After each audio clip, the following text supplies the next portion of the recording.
African Americans were the most commonly targeted racial group in 2010, with 271 incidents. Hate crime against blacks accounted for 4 in 10 racial motivated incidents.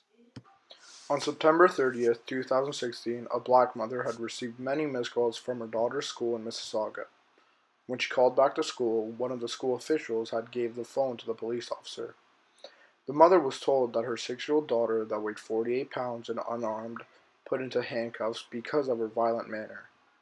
The mother told Toronto Star that her daughter had been treated like a dog or a monster. Many of the media thought the actions of the police were exaggerated and overpowering. Personally, I feel like there are many other ways to handle the situation. This is a great example of how police are profiling many people to this day.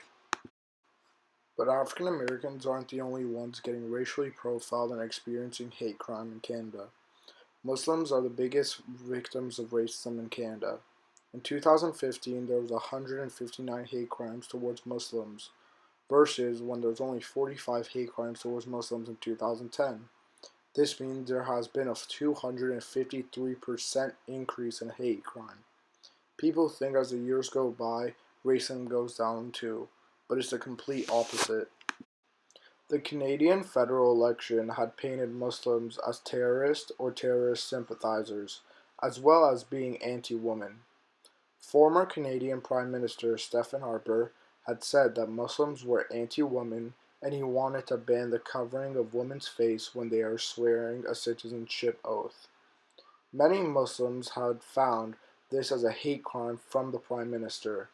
Their question was, why would someone have to change their appearance if they are a Canadian citizen or not?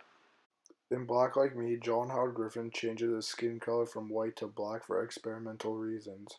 When this happens, he faces a lot of hate, criticism, and disrespect. The topic of racism is very big, and I could talk about it endlessly. In the book, there are many situations that he's getting hated and threatened. The book was written in 1961, and many stories I read about are similar to what happened in these days. It's time for change.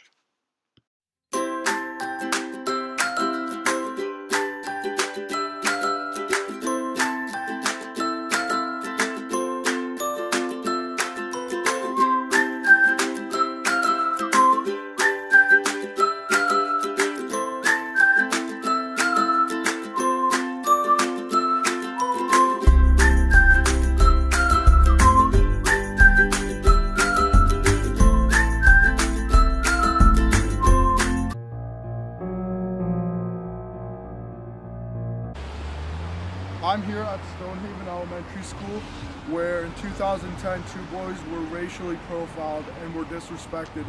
After the news found out about this, there was CBC here reporting, telling us what happened. The two boys were pulled out of the school. When they asked YRDSB what happened, they told them that they were not allowed to tell what the consequences would happen to the other child that was doing the bullying. This was a big factor because everyone knew that YRDSB wasn't going to be doing anything about it and just let it slide.